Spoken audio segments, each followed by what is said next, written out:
ቲናስና ሰይድ በሚባል ግለሰብ መካከል የተፈጠረው ነገር በማንሳት እንጀምራለን። ሶሻል ሚዲያ ላይ እንግዲህ በጣም አነጋጋሪ የሆኑ ነገሮች እየተፈጠሩ ነው ሰሞኑን። እንግዲህ እኔ ይሄንን ነገር ያየሁት መጀመሪያ ቲናስ ስቶሪዋ ላይ አንድ ግለሰብ 3 ስልኮችን በመስረቅ እንግዲህ አምልጧል ያለበትን ምታቁ ብላ ፖስት ታደርጋለች። እንደምታዩት ይሄ ግለሰብ መልስ ለመስጠት ነው እዚህ ጋር የመጣው። ከላይ እንደምታዩት እንግዲህ ቲናስ የራሷ ኢንስታግራም እና ፌስቡክ አካውንቷ ላይ ነው ትላንት ቦሌ አካባቢ 3 ስልክ ሰርቆ ተሰውሮብን ነው፣ እባካችሁ የምታውቁት በውስጥ አሳውቁን የሚል ነገር ፖስት ታደርጋለች። እንግዲህ የሰውየው ፎቶ ተቀምጧል። ሰው ይሄ ሰው ማን ነው በሚል እንግዲህ ማፈላለግ ይጀምራል ማለት ነው። አንዳንድ የሚያውቁትም ሰዎች እንዴት እንደዚህ ያደርጋል በማለት በጣም ብዙ ነገር ይላሉ። ነገሩ ግን የስልክ ስርቆት ጉዳይ ብቻ አይመስልም። በመካከላቸው የተፈጠረ ነገር አለ። እሱን አሳያቸዋለሁ። ከዛ በፊት ግን ይህንን ስቶሪ ካየ በኋላ ግለሰቡ ምን ብሎ ነው የመለሰው የእሱን መልስ አሰማችኋለሁ። ከዛ በተጨማሪ ዛሀበሻም በዚህ ጉዳይ ዜና ሰርቷል። እሱንም አሳያችኋለሁ። እስቲ ሰይድ ስለዚህ ጉዳይ ምን አለ? መጀመሪያ እሱን ሰምተን እንመለስ። ሰላም ቤተሰቦች፣ ይህ የቲክቶክ የመጀመሪያ ቪዲዮ ነው። አጋጣሚ ሆኖ ቪዲዮ ሰርቼ አላውቅም። አሁን ወደዚህ የመጣኝ ጉዳይ ቲናስ የምትባለዋ ቲክቶከር በኢንስታግራም አካውንቷ ትላንትና ከሰዓት 3 ስልክ አካባቢ ከቦሌ ሞጭልፎን ጠፍቷል ብላ ኢንስታግራሟ ላይ ፎቶዬን ከፌስቡክ አውርዳ ስለለጠፈች እሱን ጉዳይ ግልጽ ለማድረግ ነው። ይህ ነገር ቤተሰቦችን፣ ጓደኞችን፣ የሥራ ባልደረቦችንና ብዙዎቹን ወዳጆችን አስቆጥቷል። እኔ ንቄትቸው ነበር እንደ ኖርማል እንደ መፈጋገር ቆጥሬው። ሁኔታው ግን ትልቅ የስም ማጥፋት ወንጀል ስለሆነ ጉዳዩ በሕግ እንዲታይ ጠበቃ ጓደኞችም ስላማከሩኝ ወደ ሕግ ለወስደው ዝግጅታችንን ጨርሰናል። ሕግ ቦታ ትቀርብና ያለችበትን አግባብ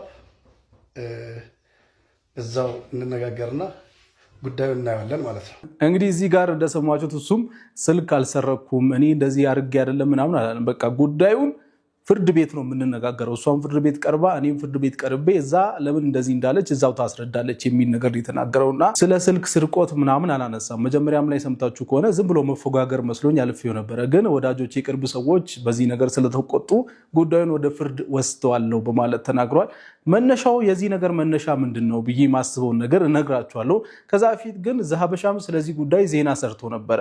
ይሄ ነገር በሕግ እንዴት ይታያል? የአንድን ግለሰብ ፎቶ በማስቀመጥ እንግዲህ ስልክ ሰርቆ ሄዷል አምልጧል ማለት ይቻላል ኢትዮጵያ ውስጥ የሚለውን እንግዲህ ዛሀበሻ እንደዚህ ዘግቦታል። ቲክቶከሯ ዩቲ የአንድ ግለሰብን ፎቶግራፍ በመለጠፍ 3 ስልኮችን ከቦሌ አትላስ አካባቢ ሰርቆን ጠፍቷልና አፋልጉን ስትል ለጥፋለች በኢንስታግራም ገጿ ላይ።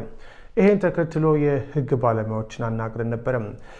አንድን ግለሰብ ስልካችሁን ቢሰርቅባችሁ ተጠርጣሪውን መለጠፍ ይቻላል ወይ? በማህበራዊ ሚዲያ በኢትዮጵያ ህግ አይቻልም። በኢትዮጵያ ህግ መሰረት አንድን ግለሰብ ሌባ የማለት ስልጣን ያለው ፍርድ ቤት ነው። በተጨማሪም የተጠርጣሪን ፎቶግራፍ ደግሞ በማህበራዊ ሚዲያ የመለጠፍ ስልጣን ያለው ፖሊስና አፋልጉኝ ብሎ። ስለዚህ አንድ ግለሰብ ተነስቶ እከሌ ስልኬን ሰረቀኝ ወይም ደግሞ እንደዚህ ያደረገኝ ብሎ የዛን ሰው ፎቶግራፍ መለጠፍ በኢትዮጵያ የጥላቻ ንግግርና የሐሰት መረጃ ስርጭት አዋጅ ቁጥር 1185/2012 ሊያስከስስ እንደሚችል የህግ ባለሙያው ለዛሀበሻ ነግረዋል። ስለዚህ ጉዳይ ለምን ቪዲዮ መስራት እንደፈለኩኝ ነግራቸዋለሁ። ያኔ በደንብ ይገባቸዋል። እስቲ እንቀጥል። አዋጅ በሶሻል ሚዲያ ላይ የሚደቀቁ መረጃዎችን በጥብቅ ይቆጣጠራል። አንድን ሰው ያለ በቂ የህግ ማስረጃ ሌባ ብሎ መለጠፍ እንደ ሐሰት መረጃ ሊቆጠር ይችላል። ምንም እንኳን ስልኩ የተሰረቀው ከእርስዎ ቢሆንም ህጉ ሌባ የመባል ወይም የማለት መብትን የሚሰጠው ለፍርድ ቤት ብቻ በመሆኑ እርስዎን በግሎ የሚሰጡት ፍርድ በአዋጁ ሊያስቀጣውት ይችላል። እንደዚሁም ደግሞ በኮምፒውተር ወንጀል አዋጅ ቁጥር 958/2008 መሰረት አንድን ሰው ለማዋረድ ወይም ስሙን ለማጥፋት በማሰብ በኮምፒውተር ስርዓት አማካኝነት መረጃ ማሰራጨት ይከለክላል። የሌላውን ሰው ክብር ወይም ዝና የሚነካ ጽሑፍ፣ ምስል ወይም ሌላ መግለጫ በኮምፒውተር ስርዓት አማካኝነት አሰራጨ በሚለው አንቀጽ መሰረት ተጠያቂ ሊሆኑ ይችላሉ።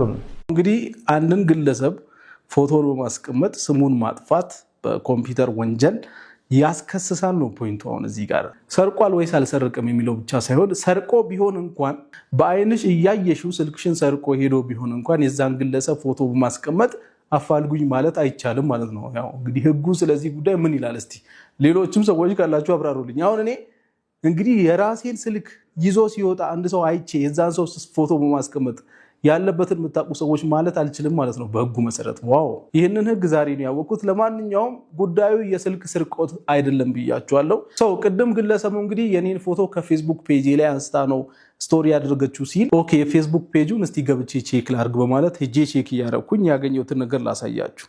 የዚህ ጸብ መነሻም ይሄ ይመስለኛል። ሰይድ አህመድ የሚለው የራሱ ፌስቡክ አካውንት ነው። እንግዲህ ዩቲ አሁን ብታረግዢ አባቱ ማን ሊሆን ነው ብለው እንደዚህ ከወንዶች ጋር እየተዝናናች ያለችበትን አንድ ፎቶ ፖስት አደረገ ማለት ነው። ይሄ ይመስለኛል የጸቡ መነሻ ሙሉ ነገር ይሄ ነው። ሞስት ፕሮባብሊ ይሄ ነው ማለት ነው። እና እንግዲህ እሷ ደግሞ የሱን ፎቶ ዳውንሎድ አድርጋ ስቶሪ ላይ 3 ስልክ ሰርቆ አምልጧል ቦሌ አካባቢ እና ያለበትን የምታውቁ ሰዎች ባካችሁ ብላ ስቶሪ ያደረገች ማለት ነው። አንድ እኩል ነው የሚታየኝ እዚህ ጋር 1-0 ሳይሆን አንድ እኩል ነው የሚታየኝ።